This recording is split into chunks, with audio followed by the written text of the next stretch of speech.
संजय शिरसाट आणि बच्चू कडूंना एकनाथ शिंदेंनी झापलंय। अभिजित दिपकेंना भेटायला परस्पर का गेलात अशी विचारणा शिंदेंकडून करण्यात आली आहे। महायुतीची भूमिका ठरली नसताना दिपकेंची भेट का घेतली असा सवाल शिंदेंनी केलेला आहे। बच्चू कडू आणि शिरसाटांच्या मनामध्ये नेमकं काय, प्रवीण दरेकरांनी हा सवाल केलाय।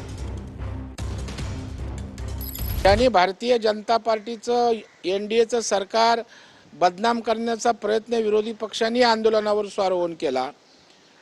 त्या ठिकाणी त्या आंदोलनाचं नेतृत्व करणाऱ्याच्या घरी जाऊन एक प्रकारची पुष्टी देणं, मला वाटतं नेमकं बच्चू कडू संजय शिरसाटच्या मनात काय आहे त्याचंही स्पष्टीकरण होण्याची आवश्यकता आहे। बच्चू कडूची राजकीय जी काही स्टाईल आहे किंवा स्ट्रॅटेजी, आमदारकी मिळाली त्यातनं फार प्रसिद्धी मिळणार नाही आणि त्याच्यामुळे अशा प्रकारच्या जर नौटंकी केल्या, अशा प्रकारचं जर विपर्यास काही केलं तर मीडिया जागा देते। असं वारंवार त्या ठिकाणी करत राहणार आहे, ज्याच्यामुळे महायुती शिवसेना आणि भाजपमध्ये वितुष्ट वाढू शकतं। मला असं वाटतं की प्रवीण दरेकरांनी काय टीका केली मला माहीत नाही।